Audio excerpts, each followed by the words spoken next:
যুব সমাজের সাথে বেইমানি হয়েছে। যুব সমাজ এর পিঠে ছোড়া দেওয়া হয়েছে, ছুরি মারা হয়েছে। মমতা বন্দ্যোপাধ্যায়কে বিশ্বাস করে তাকে নির্বাচিত করলো, তারপরে কোন কথাটা রেখেছে? যারা যারা চাকরি পেয়েছে তাদের ওপরে যে একটা ধাব্বা লেগে গেল যে তারা অবৈধভাবে বেআইনিভাবে চাকরিটা পেয়েছে, সুপ্রিম কোর্ট কলকাতা হাইকোর্টের ধাব্বাটা লেগে গেল।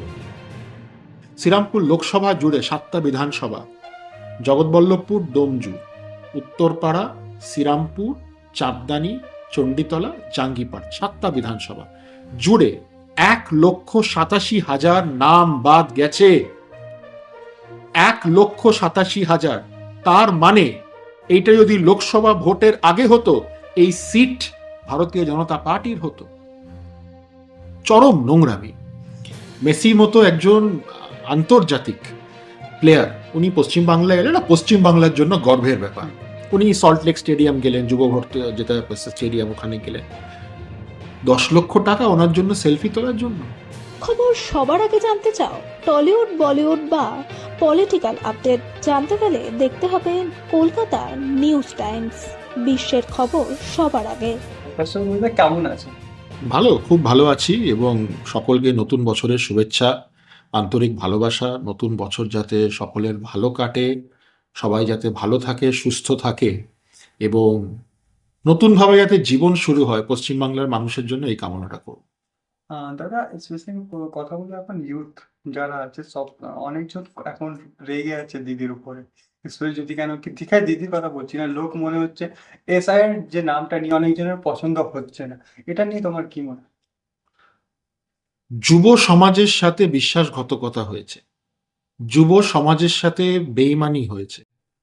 যুব সমাজ এর পিঠে ছোড়া দেওয়া হয়েছে, ছুরি মারা হয়েছে। যুব সমাজ এবং সুশীল সমাজ এবং বাংলার মানুষ যখন 2011 সালে মমতা বন্দ্যোপাধ্যায়কে বিশ্বাস করে তাকে নির্বাচিত করলো, তারপরে কোন কথাটা রেখেছে? মমতাদি স্বপ্ন দেখিয়েছিল চাকরির। সেই চাকরি কিভাবে আজকে বাতিল হচ্ছে, সেই চাকরি কিভাবে চুরি হয়েছে, এটা সবাই দেখেছে। 1, 2, যারা যারা চাকরি পেয়েছে তাদের ওপরে যে একটা ধাব্বা লেগে গেল যে তারা অবৈধভাবে বেআইনিভাবে চাকরিটা পেয়েছে, সুপ্রিম কোর্ট কলকাতা হাইকোর্টের ধাব্বাটা লেগে গেল, এটা খুবই দুঃখজনক, দুর্ভাগ্যজনক। যুব সমাজ এটা চায় না।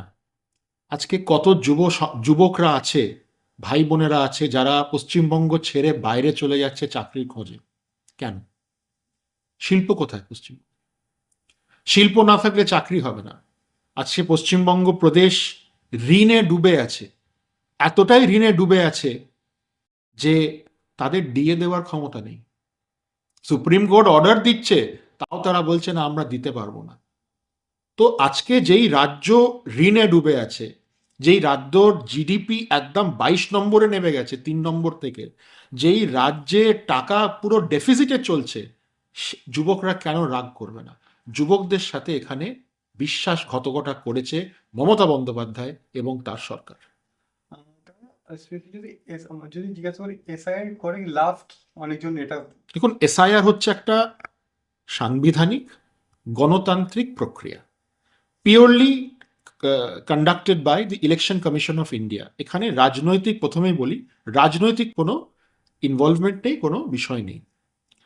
এসআইআরটা মাঝে মাঝেই হওয়া উচিত, কারণ ইলেকট্রাল প্রসেস, দেখুন, ডেমোক্রেসি মানে গণতন্ত্রের একটা পিলার হচ্ছে election, the right to vote.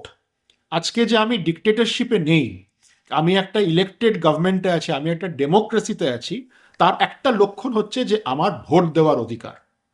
তো পশ্চিমবাংলায় আমরা দেখেছি, পশ্চিমবাংলায় এই ভোট চুরি করার একটা প্রচুর বছর ধরে ট্রেন্ড চলছে, ভুয়ো ভোটার। ভারতীয় জনতা পার্টি অনেক দিন ধরে বলে আসছে যে এখানে ভোট চুরি, অনুপ্রবেশকারী, যারা অবৈধ ভোটার, মৃত ভোটার, যারা 2 জায়গায় রেজিস্টার্ড, তারা এখানে ভোটার তালিকায় নাম তুলে ছাপ্পা করে তারা দিতে যাচ্ছে। আমি শ্রীরামপুর লোকসভা নিয়ে কথা বলছি। শ্রীরামপুর লোকসভা জুড়ে 7টা বিধানসভা, জগৎবল্লভপুর, ডোমজু, উত্তরপাড়া, শ্রীরামপুর, চাঁদদানি, চণ্ডীতলা, জাঙ্গিপাড়া, 7টা বিধানসভা জুড়ে 1,87,000 নাম বাদ গেছে। 1,87,000। তার মানে এইটা যদি লোকসভা ভোটের আগে হতো, এই সিট ভারতীয় জনতা পার্টির হতো। তাহলে প্ল্যান কি আছে দাদা? তাহলে না, রিসেন্টলি এই যে বাদ গেছে, আমি নির্বাচনের কথা বলি, শ্রীরামপুর বিধানসভার অলমোস্ট 39,000 বাদ গেছে। শ্রীরামপুর বিধানসভা শুধু, হুগলি জেলা জুড়ে highest number belongs to Serampore বিধানসভা। তো অধিকাংশ আমরা দেখতে পাচ্ছি এরা মৃত ভোটার, কিন্তু এদের তো ভোটগুলো পড়ে যেত। কিভাবে পড়তো? এটাই তো ছাপ্পা হতো, এটাই তো ভোট চুরি হতো। তো ভোট চুরি করে মানুষ যেখানে আস্থা হারিয়ে ফেলেছে, 2021-এ সবাই বলছে যে কি খেলাটা হলো, এটাই তো মমতা ব্যানার্জির খেলা ছিল, যে মৃত ভোটারদের কিছুভাবে ছাপ্পা মেরে ক্ষমতায় আসা। মানুষ এবার কথা বলবে, নির্বাচন সামনে, নির্বাচন যে সামনে, এবার দেখবেন ফলাফল হয়, বিজেপি সুইপ করবে এবার। একদম। তো দাদা অনেকজন বলছে এই যে রিসেন্টলি লিওনেল মেসি এসেছে, মেসি আসার পরে ওই টাকা জমা ওখানে হচ্ছে, তো এটা কি মনে হয়? আমি ভাবতেও পারি না যে এইভাবে, এটা কোন একটা চরম নোংরামি, চরম নোংরামি। মেসি মতো একজন আন্তর্জাতিক প্লেয়ার, উনি পশ্চিম বাংলায় এলেন, না পশ্চিম বাংলার জন্য গর্বের ব্যাপার।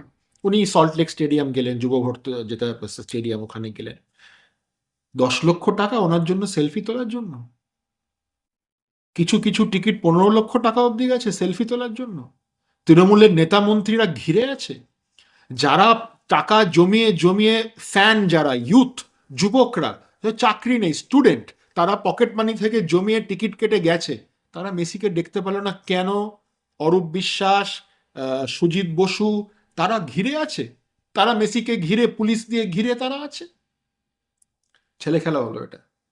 যুবকদের সাথে আরেকবার বিশ্বাসঘাতকতা করলো, যেটা বলি, ওরা বলেছিল টাকা ফেরত পাইয়ে দেবে, এই পাইয়ে দেবে। দেখুন আজ যে ওখানকার যে ওই অর্গানাইজার একজনকে অ্যারেস্ট করলো, এইভাবেই না মানুষের চোখে পুরো ধোঁয়াশা করে দিচ্ছে।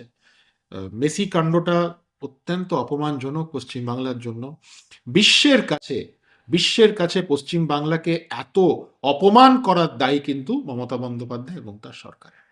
আচ্ছা দাদা, সামনে তো ভোট, তো প্ল্যান কি আছে, আপডেট এখানে কি কি হতে চলেছে? প্রথম প্ল্যান হচ্ছে ভারতীয় জনতা পার্টির সব কার্যকর্তা, পুরাতন থেকে শুরু করে যারা নতুন এসছেন, যারা বিজেপিকে ভালোবাসেন, সম্মানীয় রাজ্য সভাপতি তথা রাজ্যসভা সাংসদ যিনি আছেন শ্রমিক ভট্টাচার্য মহাশয় একটা কথা খুব স্পষ্ট করেছে, যার হাতে বিজেপির পতাকা সেই বিজেপি। তাই সবভাবে সবভাবে সবাই ফিল্ডে নেমে যাকে, ফিল্ডে নেমে গিয়ে একটাও যাতে ভোট বাদ না যায়। পশ্চিমবাংলায় যেভাবে হিন্দুদের ওপরে অত্যাচার হচ্ছে, কিছুক্ষণ আগে শান্তিপুরে আমি সোশ্যাল মিডিয়া পোস্ট করেছি, একটা নিউজ হয়েছে, 60 সরস্বতী ঠাকুরের মূর্তি ভেঙে দেওয়া হয়েছে।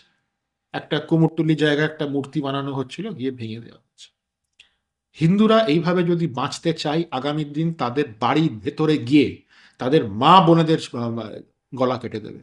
হিন্দু ভাইয়েদের এটা বলছি, মহিলাদের বলছি, আপনারা সন্তান হারা হবে, আপনাদের এই বাড়ির মাটিতে রক্ত বইবে। হিন্দুদের এক হতে হবে, যারা যারা বিজেপিকে রাষ্ট্রবাদী, হিন্দুত্ববাদী মানুষ আছে, সনাতনী, তাদের এক হয়ে একভাবে পদ্মকে জেতাতে হবে। কিচ্ছু না দেখে, কোনো মানুষের চেহারা না দেখে, আমাদের লিডার হচ্ছে নরেন্দ্র মোদী আর আমাদের প্রতীক হচ্ছে পদ্ম, ওই পদ্মতে ভোট দিয়ে এই পশ্চিমবাংলায় পরিবর্তন করতে হবে, এটাই প্ল্যান। আর কিছুদিনের ভেতরে এই প্ল্যান যে সফল হয়েছে, ভারতীয় জনতা পার্টির সরকার হয়েছে, আপনাদের সামনে পরিষ্কার হয়ে যাবে। সামনে দাদা বিহারেও যে এত ভালো রেজাল্ট হয়েছে, এবার কি মনে হয় কলকাতায় কি, ওয়েস্ট বেঙ্গল কি রেজাল্ট হবে? আমরা সুইপ করব। এসআইআর এর পরে অধিকাংশ যেখানে ছাপ্পাটা হতো যেই ভোটারদের, তারা বেরিয়ে গেছে। যারা অনেক জায়গায় ডুয়াল ভোটার করে রেখেছিল তারা বেরিয়ে গেছে। মৃত ভোটার, তাদের নামে ছাপ্পাটা হতো, তারা বেরিয়ে গেছে।